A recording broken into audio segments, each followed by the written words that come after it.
Operation સિંદૂર આપ જોઈ રહ્યા છો ઝી 24 કલાક હું જનક। જી હા, ઓપરેશન સિંદૂરને લીડ કરનાર કર્નલ સોફિયા કુરેશીને પહેલા તો સલામ છે અને વડોદરાની આ દીકરી જે છે, જી હા, ગુજરાતનું આ ગૌરવ, દેશનું ગૌરવ, 7 કરોડ ગુજરાતી માટે ગૌરવના સમાચાર।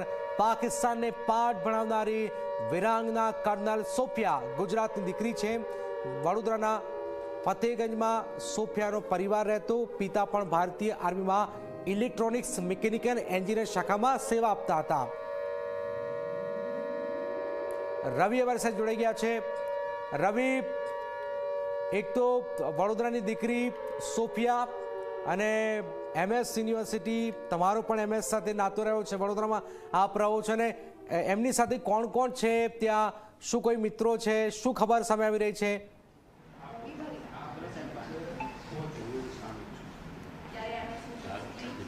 જનક, બિલકુલ વાત કરવામાં આવે તો જે રીતના ભારતીય જે ઓપરેશન કર્યું પાકિસ્તાનમાં, જે એર સ્ટ્રાઇક કરીને તેનું નામ આપવામાં આવ્યું ઓપરેશન સિંદૂર, અને સિંદૂર જે નામ આપવામાં આવ્યું તેવી જ રીતના જે ભારતીય જે નારીઓ છે, જે ભારતીય નારી શક્તિ છે, અને તેમાં ભારતીય સેનાના કર્નલ સોફિયા કુરેશીનું જે નામ આવ્યું તે કુરેશી ક્યાંના છે તે પ્રકારના સવાલ ઊભા થયા હતા। ત્યારે સોફિયા કુરેશી વડોદરાની વતની છે, વડોદરામાં તેમનો જન્મ થયો છે અને વડોદરામાં જ તેમને સ્કૂલિંગ અને કોલેજ પણ કર્યું છે। MS યુનિવર્સિટીની સાયન્સ ફેકલ્ટીમાં કેમેસ્ટ્રી અને બાયોકેમેસ્ટ્રીમાં તેમણે ગ્રેજ્યુએટ, પોસ્ટ ગ્રેજ્યુએટ કર્યું છે। ત્યારે તેમની સાથે જે ભણતા હતા, અભ્યાસ કરતા હતા તેવા દેવેશ સુથાર સર છે આપણી સાથે, કે જેઓ અત્યારે આસિસ્ટન્ટ પ્રોફેસર છે બાયોકેમેસ્ટ્રી ડિપાર્ટમેન્ટમાં। સર, શું કહેશો, જે રીતના તમે અને સોફિયાજી સાથે જ્યારે અભ્યાસ કરતા હતા, કયા પ્રકારનું એમનું નેચર હતું અને આજે કેટલું પ્રાઉડ ફીલ આપ કર્યો છો કે તમારી સાથે ભણનાર વિદ્યાર્થીની આજે ઓપરેશન સિંદૂરને લીડ કર્યું અને દેશ સુધી તેમની માહિતી આપી? જી, આ ખૂબ જ ગર્વની વાત છે અમારા માટે, અને આ આખી સાયન્સ ફેકલ્ટી અને MS યુનિવર્સિટી માટે ખૂબ ગર્વની વાત છે।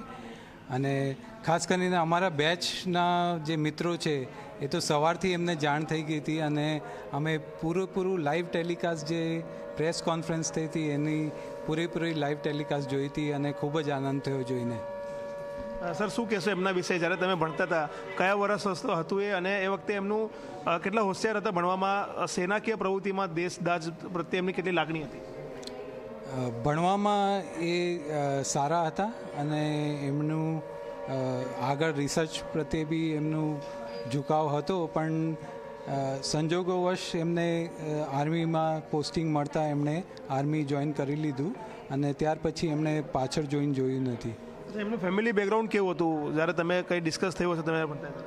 હા, એટલે એમનું ફેમિલી બેકગ્રાઉન્ડ પહેલેથી જ આર્મીનું હતું, એટલે એમનું આર્મી જેવું જ રહેન સહેન હતી, અને પણ ખૂબ મિલનસાર હતા એ। એટલે આર્મી ના હોય એટલે એવું નહીં કે કોઈની જોડે બહુ સ્ટ્રિક્ટલી વાત કરે અને એમના બિહેવિયરમાં કોઈ એવો ચેન્જ દેખાય। ખૂબ મિલનસાર હતા, બધાની જોડે હળીમળીને હસીને વાત કરે, અને બધા બેચમેટ અત્યારે એમને ખૂબ યાદ કરીએ છીએ અમે। તમારા ક્લાસમેટ માટે કોઈ શબ્દ તમે શું કહેવા માંગશો આખા દેશને અમારા માધ્યમથી? હું એ જ કહીશ કે અમને બધાને ખૂબ ગર્વ છે, અને તમે આ રીતે જ આગળ પ્રગતિ કર્યા કરો અને દેશ માટે કામ કર્યા કરો। અચ્છા, સાયન્સ ફેકલ્ટીમાં વિઝિટિંગ લેક્ચર તરીકે પણ એમને સેવા આપી ચૂક્યા છે, એવી પણ કંઈ જાણકારી છે? જી, 1 વર્ષ મારા ખ્યાલથી એ હતા, જ્યારે અમારું MSc પતી ગયું એ પછી એમણે રિસર્ચ માટે પ્રોફેસર કટિયારીની અંડર જોઈન કર્યું હતું, અને ત્યારે એમને ટીચિંગનો બી અનુભવ લેવા માટે એમણે 1 વર્ષ બાયોકેમિસ્ટ્રી ડિપાર્ટમેન્ટમાં એઝ એ ટેમ્પરરી લેક્ચર કામ કર્યું હતું। સાયન્સ ફેકલ્ટીના જે ડીન છે વિપુલ સર, તે પણ છે, તેમની સાથે બી આપણે વાત કરીશું। વિપુલ સર, આપ તો ડીન છો અને આપના ફેકલ્ટીની દીકરી આજે દેશનું નામ રોશન કર્યું છે, શું કહેશો આપ? અમારા માટે પુષ્કળ ગર્વની વાત છે કે ભારતીય સેનાએ જે આજે પરાક્રમ કરી બતાવ્યું છે એની અંદર એમણે આગળ પડતો ભાગ ભજવ્યો છે સોફિયા કુરેશીએ, જે અમારી વિદ્યાર્થીની હતી। આ વડોદરાની દીકરી છે, વડોદરા માટે પણ ગર્વની વાત છે અને યુનિવર્સિટી માટે પણ ગર્વની વાત છે। સાયન્સ ફેકલ્ટીના ડીન તરીકે તો હું કેટલો ગર્વ અનુભવું છું એ શબ્દોમાં વ્યક્ત કરી શકાય એવું નથી।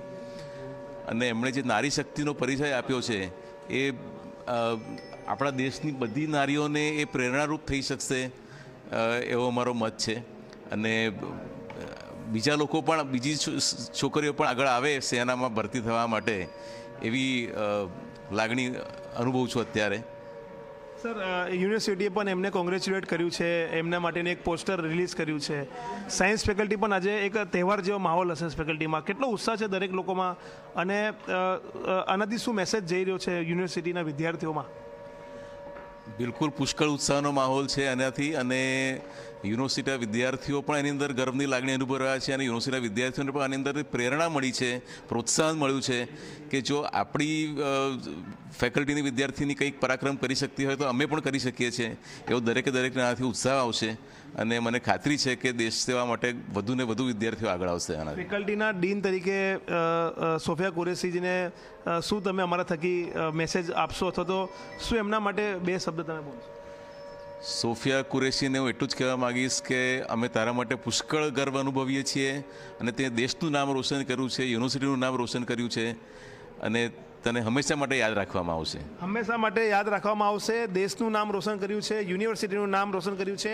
આ શબ્દ છે સાયન્સ ફેકલ્ટીના ડીન વિપુલ સરના, કે જેઓ સાયન્સ ફેકલ્ટીના ડીન છે, અને તેમની સાથે ભણનારા જે આસિસ્ટન્ટ પ્રોફેસર છે દેવેશ સુથાર, તેમના પાસે કહેવાના શબ્દો નથી. તેઓ કહી રહ્યા છે કે સોફિયા કુરેશી સાથે જ્યારે તેઓ ભણતા હતા ત્યારે સોફિયા મિલનસાર હતી. આર્મી ફેમિલીનું તેમનું બેકગ્રાઉન્ડ હોવા છતાં પણ દરેક લોકો સાથે તે વાતચીત કરતી હતી, દરેક લોકો સાથે મળતી હતી. સાથે જ તેમનું એવું પણ કહેવું છે કે 1 વર્ષ સુધી તેમને રિસર્ચ કરવા માટે સાયન્સ ફેકલ્ટીમાં ટીચિંગ પણ આપ્યું છે. એટલે ક્યાંક ને ક્યાંક કહી શકાય કે સોફિયા કુરેશી જે વડોદરાની દીકરી છે, જેને આખા દેશમાં અને દુનિયામાં ડંકો વગાડ્યો છે, તેને લઈને તેમના સાથી ક્લાસમેટ અને તેમના જે પ્રોફેસર્સ છે, ડીન છે, તેઓ પણ ખૂબ ગર્વ મહેસૂસ કરી રહ્યા છે, અને સોફિયા કુરેશીને તેઓ સેલ્યુટ કરી રહ્યા છે. જી જનક. બિલકુલ સેલ્યુટ તો આપણે બધા જ કરી રહ્યા છે. અને આપ જો કે MSc રવિ આપની પાસે આવીશું, આપનો જબરજસ્ત કહાની લઈને આવ્યા છો, કારણ કે વડોદરાથી જબરજસ્ત દેશને આ ગર્વ થાય એ પ્રકારની વાત છે.